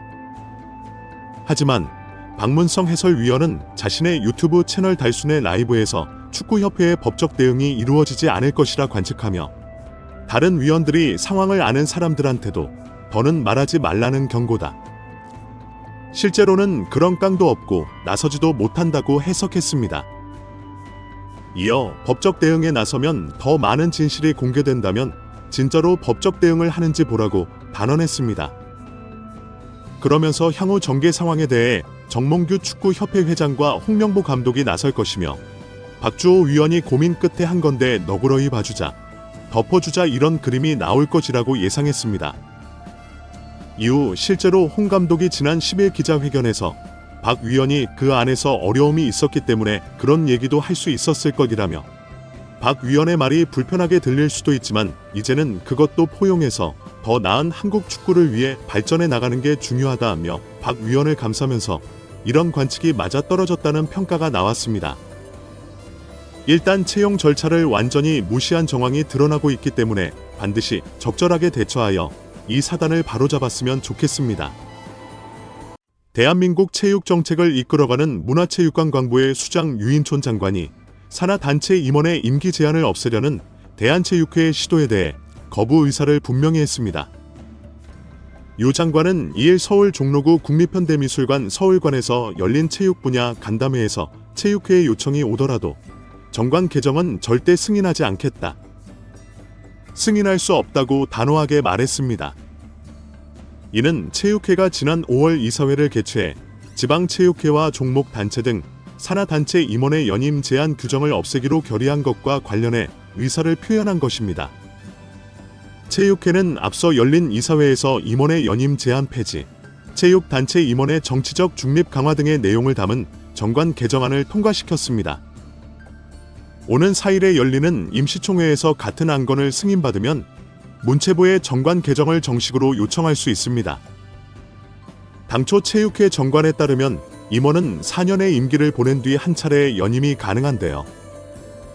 3선 이상에 도전하려면 체육회 산하 스포츠 공정위원회의 심사를 거쳐 승인을 받아야 합니다. 체육회의 개정안이 통과되면 3선 도전을 준비 중인 이기흥 대한체육회장은 물론 4선 출마를 저울질 중인 정몽규 대한축구협회장도 제한 없이 선거에 뛰어들 수 있는 길이 열립니다. 체육회는 정관 개정을 추진하는 이유에 대해 종목단체나 지방체육회의 경우 임원을 맡을 인물이 부족하다는 해명을 내놓고 있습니다. 그러나 유 장관은 우리 문체부가 승인하든 안 하든 체육회가 마음대로 하고 싶다면 그렇게 하라면서 대신 나라 돈을 받지 않으면 된다. 매년 4,200여 원이라는 어마어마한 돈을 정부로부터 받아 쓰는데도 학교 체육이든 엘리트 체육이든 계속 낭떠러지로 가고 있다. 이런 상황에서 기득권자들이 회장직을 유지하는 게 그리 중요한가라며 날을 세웠습니다. 주무부처인 문체부 입장에서는 되지도 않을 일에 대해 허가하고 자시고 할 게 없다며 부정적 입장을 거듭 드러냈습니다. 유 장관은 아울러 문체부가 체육회를 거치지 않고 지방체육회와 종목단체의 예산을 직접 배정하는 방식으로 시스템을 개편하겠다는 뜻도 분명히 했습니다. 체육회가 문체부를 상대로는 자율성을 보장하라고 외치지만 정작 산하 회원 종목단체와 지방체육회의 자율성을 높이는 방안에는 반대하는 것 같다고 꼬집은 유 장관은 문체부가 예산을 직접 교부하는 건 체육계 자율성을 강화하기 위한 하나의 방법이 될 수 있다고 말했습니다. 한편 축구선수 출신 해설위원 박주호는 이번 사태에 불만을 표했습니다. 그는 지난 8일 유튜브 채널 캡틴 파추호에 국가대표 감독 선임 과정 모두 말씀드립니다라는 제목의 영상을 올렸습니다. 그는 위르겐 클린스만 감독의 경질 후 만들어진 전력강화위원회의 위원으로 참가했을 당시 정혜성 전 전력강화위원장과 함께 5개월 동안 회의에 참여해 감독을 뽑으려고 노력했으나 결과적으로 유명무실한 기구가 됐다고 털어놨습니다. 52분가량의 영상에서 박주호는 지난 2월부터 정혜성 전 전력강화위원장이 이끄는 전력강화위원회에서 감독 선임 작업을 위해 노력해왔다고 말했습니다. 박주호는 후배 가모림, 제시 마치, 바스코 세아브라 감독을 후보로 추천했다고 밝혔습니다. 그는 외국 감독을 설명할 때는 이건 안 좋고 저건 안 좋다는 의견이 많았지만 국내 감독은 무조건 다 좋다고 답했다고 설명했습니다. 심지어 박주호가 의견을 냈을 때 그게 아니야, 주호야, 넌 지도자를 못 해봐서 그래라는 말을 들었다고 털어놨습니다. 그는 지난 5달간 회의뿐 아니라 소모임까지 참여하면서 열과 성을 다했다고 말했습니다. 약 20차례 회의에 참석했다는 박주호는 홍명보 감독 선임이 대회에 정말 몰랐다며 다만 홍명보 감독으로 내부적으로 흘러가는 느낌이 있었다고 했습니다. 그는 이어 홍 감독이 인터뷰에서 계속 안 한다고 말했기에 아닐 줄 알았다. 다른 대안이 있을 줄 알았다고 덧붙였습니다. 그러면서 며칠 사이에 어떤 신경 변화가 있었는지 궁금하다고 했습니다. 박주호는 국내 감독을 반대하는 게 아니다라며 계속 홍 감독에 관한 이야기가 있었다고 강조했습니다. 김도훈 감독이 고사했고 후보군에 계속 있었다고 설명했습니다. 300억 원이 필요한 호림도 들어갔다고 덧붙였습니다. 국내 감독들도 동일하게 전술적 색깔과 게임 플랜 등을 살펴보며 우리와 결이 맞는 감독을 선택하는 것이 필요하다고 의견을 피력했습니다. 그는 국내 감독들이 후보라면 처음부터 제대로 살펴보자고 제안하기도 했으나 이 제안은 묵살되었다고 설명했습니다. 이어 그는 되돌아보면 제시 마시가 한국에 오고 싶다는 의사를 분명히 표현했기 때문에 마시가 감독이 될 줄 알았는데 결렬되면서 큰 충격을 받았다. 그 이후의 시간들은 의미가 없었다는 것을 느꼈다라고 말했습니다. 이후 그는 홍명보 감독이 차기 국가대표팀 감독으로 내정됐다는 대한축구협회의 발표를 본 뒤 최소한의 통보도 없이 패신당했다는 사실을 깨달았다고 합니다. 대한축구협회의 국가대표 축구단 운영 규정 제2조에 따르면 협회는 국가대표팀 감독으로 선임된 자가 K리그 구단에 속해 있을 경우 구단의 장에게 이를 통보하고 소속 구단의 장은 특별한 사유가 없는 한 이에 응해야 합니다. 이런 규정 때문에 대한축구협회가 리그팀 감독을 국가대표팀 감독으로 내정하고 그 감독 또한 요청을 수락하면 K리그팀은 사령탑을 내주는 것 외에 다른 선택지가 없습니다. 현재 K리그 1에서 김천 상무와 선두 경쟁 중인 울산 현대는 리그 우승 레이스에서 가장 중요한 시기에 감독을 빼앗긴 울산 팬들의 극도로 분노한 상황입니다. 이에 울산 현대 서포터스 차용전사는 공식 SNS를 통해 대한축구협회의 결정은 한국 축구 팬들의 염원을 무시한 선택이며 팬들에게 큰 상처를 준 리그 감독 돌려막기는 최악의 상황이다라며 강력히 규탄한다고 반발했습니다. 홍명보 울산 현대 감독이 10년 만에 대한민국 축구 국가대표팀 사령탑으로 복귀하는 가운데 방송인 안정환이 전했던 홍 감독의 회고가 누리꾼들 사이에서 재조명되고 있습니다. 대한축구협회는 지난 8일 서울 종로구 축구회관에서 브리핑을 열고 홍명보 감독을 새 대표팀 사령탑으로 내정했다고 발표했습니다. 계약 기간은 2027년 1월 사우디아라비아에서 개최되는 아시안컵까지로 밝혔습니다. 이로써 홍명보 감독은 2014년 6월 브라질 월드컵 실패의 책임을 지고 대표팀 사령탑에서 물러난 지 10년 만에 다시 대표팀 감독이 됐습니다. 축구 팬들은 한창 시즌 중인 리그팀의 감독을 대표팀 사령탑에 앉히는 선택을 한 축구협회에 비판의 목소리를 높였습니다. 팬들은 대표팀 감독직을 수락한 홍명보 감독에게도 실망감을 드러내며 온라인 커뮤니티와 SNS 등을 통해 다시 보는 안정환이 말하는 홍명보 감독이라는 제목의 게시물을 공유했습니다. 게시물에는 축구선수 출신 안정환이 2018년 10월 KBS 예능대화의 희열 5회에 출연한 모습이 담겨 있습니다. 그는 당시 방송에서 홍명보 감독이 털어놓은 브라질 월드컵 회고 내용을 공개했습니다. 브라질 월드컵에서 홍명보 감독이 이끈 대표팀은 1무 2패의 졸전 끝에 조별리그에서 탈락했습니다. 안정환은 원래 홍명보 형과 브라질 월드컵 이후 감독과 코치로 지도자 생활을 함께하자고 약속했었다. 나는 준비가 됐는데 명보 형이 경질되면서 계획이 무산됐다고 밝혔습니다. 안정환은 경기의 결과는 감독이 책임질 몫이기 때문에 어쩔 수 없는 것이다. 명보 형이 감독에서 물러난 뒤 함께 술을 마셨는데 조금 서글펐던 한마디를 하더라고 했습니다. 이어 그는 명보 형이 대한민국이 날 버렸어 라고 말했다며 한국 축구의 리더였던 홍명보 감독이 무너지는 듯한 모습에 안타까웠다고 토로했습니다.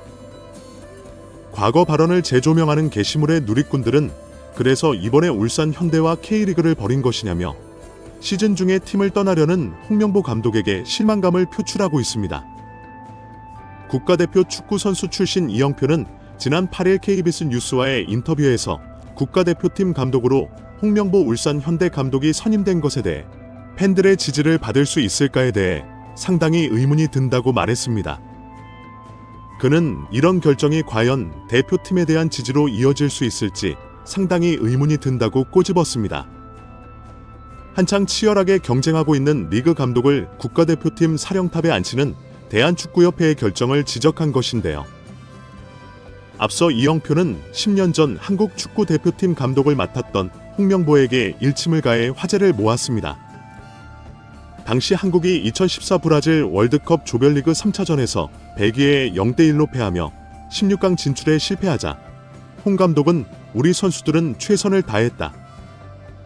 다만 월드컵에 나오기 위해서는 감독으로서 내가 가장 부족하지 않았나 생각한다라며 선수들은 이번 월드컵을 통해 좋은 경험을 했다. 앞으로 더 도전하고 발전해야 한다라고 경기 소감을 밝혔습니다. 그러자 이영표는 월드컵은 경험하는 자리가 아니다. 증명하는 자리다. 하지만 대표팀은 증명하지 못했다라고 반박해 많은 축구팬의 공감을 얻었습니다.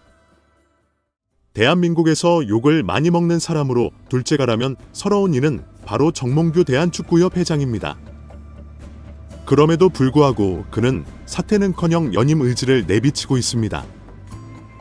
그는 왜 이렇게 무모한 행동을 하는 걸까요? 정몽규 회장의 행동을 이해하려면 우리는 몇십 년 전으로 거슬러 올라가야 합니다. 대한민국 자동차 산업의 토대를 쌓은 인물로 우리는 흔히 정주영 현대그룹 회장, 그의 장남 정몽구, 그리고 현역에서 활발히 활동 중인 손자 정의선을 떠올립니다. 하지만 숨겨진 주인공이 따로 있습니다. 바로 혼이정 정세영입니다. 정세영은 정주영 회장의 넷째 동생으로 정주영 회장이 현대자동차를 설립한 이듬해인 1968년부터 현대자동차를 이끌었습니다. 6년 후인 1974년 한국 최초의 국산 모델인 현대 포니를 출시했습니다.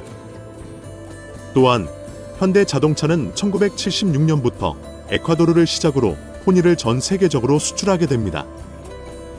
세계에서 16번째, 아시아에서는 일본에 이어 두 번째로 고유 자동차 모델을 개발 및 출시하는 대단한 업적을 기록한 것입니다. 이때부터 정세영은 포니정이라는 별명을 얻었습니다. 그는 포니 개발에 매진했기 때문입니다.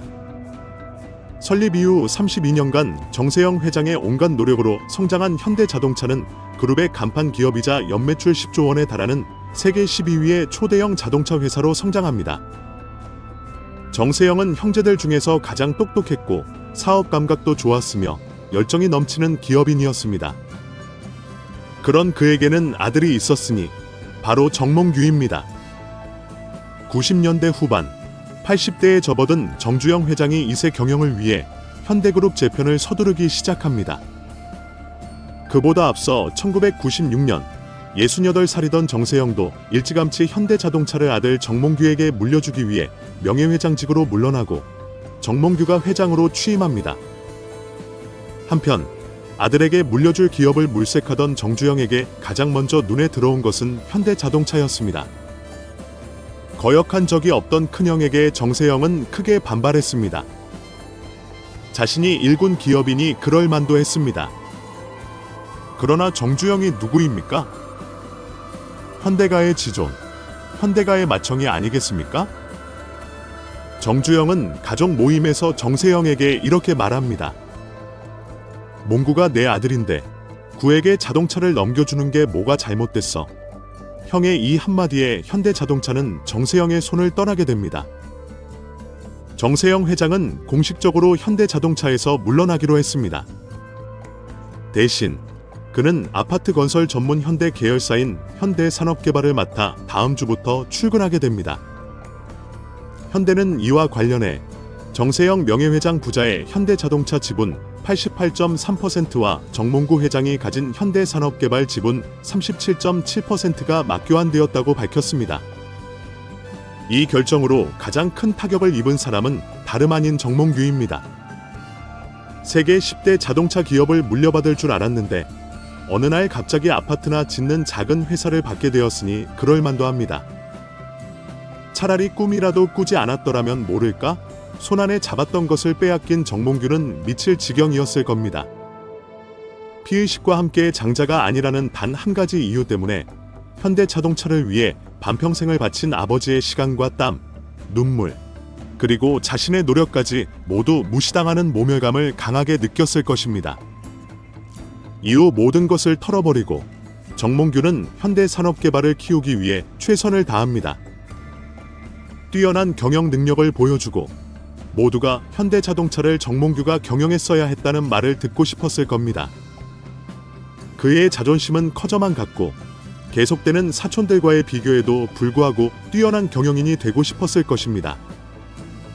아니, 내가 누구야? 현대자동차를 키운 진짜 주인, 정세영의 아들 정몽규. 이렇게 외치고 싶었겠죠.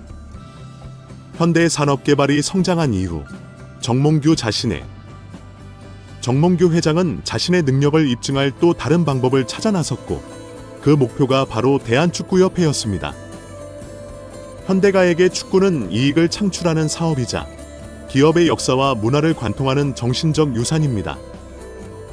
2002년 월드컵 4강을 이룩한 정몽준이 그랬고 프로축구팀 전북현대를 이끄는 정의선의 축구사랑도 그런 DNA를 물려받은 것이라 할 수 있습니다. 정의선은 프로팀을 이끄는 반면 정몽규는 대한민국 축구 전체를 이끌고 나아가 아시아 축구연맹 AFC은 물론 피파의 위원으로 발돋움하려는 꿈을 품었습니다. 정몽규 회장은 축구협회에 대한 책임은 저에게 있다고 생각합니다. 원인에 대한 평가는 앞으로 더 자세히 하여 책임을 지도록 하겠습니다. 라고 말했습니다. 간단한 사과의 말임에도 불구하고 여러 차례 더듬는 모습을 보셨죠? 이는 그의 마음속 깊은 곳에 자리 잡고 있는 강한 피해의식과 인정 욕구가 작용하여 잘못을 인정해서는 안 된다는 심리가 나타난 것입니다. 기자들 앞에서 사과해야 한다는 걸 알지만 입이 쉽게 떨어지지 않는 것이죠. 사과하는 것조차 이러하니 축구협회 회장직을 물러난다는 것은 정몽규에게 현대자동차의 심리적 소유주로서 자신의 무능력을 인정하는 것이며 사촌들과의 경쟁에서도 패배했음을 자인하는 꼴이 됩니다. 그렇기에 그는 물러설 수 없습니다.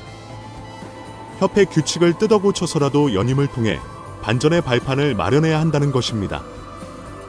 사람들의 아우성이나 축구인들의 자성을 촉구하는 목소리는 그의 귀에 들리지 않습니다. 그에게는 다른 길이 없기 때문입니다. 세상 모든 것을 다 가진 듯한 재벌 회장도 결핍 때문에 마음의 고통을 겪고 여러 사람들을 힘들게 합니다.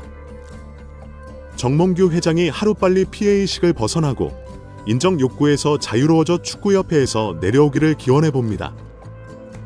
막상 내려오면 마음이 편해질 텐데 그 용기조차 없는 가여운 상황에 그가 놓여 있는 것입니다. 지금까지 원더풀 인생 후반전이었습니다. 감사합니다. 자랑질, 지적질, 아는 척, 있는 척하는 사람들에게 지치셨나요? 상대방의 이야기를 경청하고 익은 벼처럼 겸손한 사람들이 모인 곳이 있습니다. 바로 네이버 카페 실버들의 전성시대입니다. 너무 가깝지도 너무 멀지도 않은 친구가 필요하다면 네이버 카페 실버들의 전성시대로 오시면 됩니다. 댓글란 맨 위에 초대 글을 올려놓을 테니 클릭하고 들어오시면 아주 간단하게 회원 가입이 됩니다. 아참, 냉소적이고 비아냥거리는 자기 주장만 강한 분은 죄송하지만 절대 사양합니다. 연초 재계를 이끌 주인공으로 꼽자면 단연코 정몽규 HDC 그룹 회장이 떠오릅니다. 몇 년 전에는 본업인 건설업 때문에 시끄러웠던 그가 지금은 축구로 인해 논란의 중심에 섰습니다. 대한축구협 회장으로서 불통의 이미지를 쌓으며 팬들로부터 물러나라는 요구를 받고 있는 상황입니다. 이미 정몽규 아웃이라는 구호가 대세가 된 이 상황에서 정 회장은 연임에 도전할까요? 본업인 그룹도 제대로 챙기지 못하고 있는 지금 축구협 회장직까지 유지하는 것이 옳을까요? 스튜디오 퍼즐이 그 이유를 들여다봤습니다. 벤투 감독이 이끌었던 카타르 월드컵 16강 진출의 여운이 채 가시기도 전에 클린스만호는 아시안컵에서 참패를 겪었습니다. 아시아의 종이 호랑이라는 명성조차 초라하게 느껴질 정도로 실력은 부족했고 선수들 간의 불화는 만천하에 드러날 만큼 내부 분위기는 엉망이었습니다. 팬들은 이 사태의 책임을 축구협회와 그 수장인 정몽규 회장에게 돌리고 있습니다. 감독 선임부터 아시안컵 졸전, 손흥민과 이강인의 불화, 임시 감독 선임 등 1년간 발생한 모든 문제에서 축구협회는 선택적으로 홍보를 했기 때문입니다. 선수들에게는 책임을 돌리고 수장은 모습을 감추는 이해할 수 없는 상황이 계속 이어지고 있습니다. 연임에 도전한다는 정몽규 회장 역시 자신이 뽐낼 수 있는 자리에서만 선택적으로 모습을 드러내고 있습니다. 그러다 보니 지난 태국전에서는 팬들의 보이콧 논란도 있었고 정몽규 아웃이라는 피켓 시위도 등장했습니다. 그 와중에 정몽규 나가라 고 쓰인 깃발을 빼앗는 과정에서 몸싸움이 일어나자 축구협회는 아르바이트생의 돌발 행동이라는 말도 안 되는 해명을 내놓았습니다. 옆나라 일본은 2002년 한일 월드컵에서 자국 대표팀 주장이었던 47세의 미야모토 츠네야스가 새로운 일본 축구협회장으로 선임되며 변화를 예고하고 있습니다. 이번 월드컵 예선전을 펼쳤던 태국의 축구협회장도 화제가 되었죠. 누아판 남삼 태국 축구협회장은 여성 최초의 회장으로 끊임없이 팬들과 소통하며 불통의 정몽규 회장과 크게 대조되는 모습을 보였습니다. 이렇게 많은 비난을 받으면서도 정몽규 회장은 왜 축구협회장 연임에 도전하려고 하는 걸까요? 올해 축구협회의 예산은 176억 원으로 축구를 제외한 대한체육회의 모든 가맹단체 예산을 합친 것보다 많다고 합니다. 이렇다 보니 축구협회장은 K축구 대통령이라 불리며 막강한 권한을 지니게 됩니다. 특히나 현대가의 자리를 차지하면서 협회라는 공조직이 조직화되고 이전보다 더 권위주의적으로 변했다는 비판을 받고 있습니다. 정몽준 전 회장도 17년간 장기 독재를 했고 정몽규 회장까지 사선을 하게 되면 현대가의 축구협회 장악은 30년이 넘어가게 됩니다. 그렇다 보니 정몽규 회장이 본업이나 잘 챙겨야 하는 것 아니냐는 말이 나오고 있습니다. 2021년 광주 화정 아이파크 붕괴 사고, 아시아나항공 이슈도 몇 년째 해결되지 않고 있습니다. 아시아나항공 인수 무산 이후의 계약금 소송 이슈도 아직 진행 중입니다. 거기에 면세점 사업 등 신사업으로 야심차게 진출한 사업들도 큰 성과를 거두지 못하고 있습니다. 인터넷상에서는 정몽규 회장의 최대 업적은 현대자동차를 자신의 아들에게 넘긴 것이라는 말이 나돌 정도입니다. 건설, 유통, 레저에 이어 항공업까지 진출하게 되면 명실상부한 종합그룹이 되고 현대자동차를 빼앗긴 비운의 황태자라는 타이틀도 어느 정도 지울 수 있을 것이라는 기대감이 컸지만 그 꿈은 이루어지지 않았죠. 결국 이런 부정적인 이미지가 쌓인 것은 정 회장이 책임지는 자세를 보이지 않았기 때문입니다. 축구협회든 그룹이든 경영상 발생하는 문제의 최종 책임자는 정몽규 회장입니다.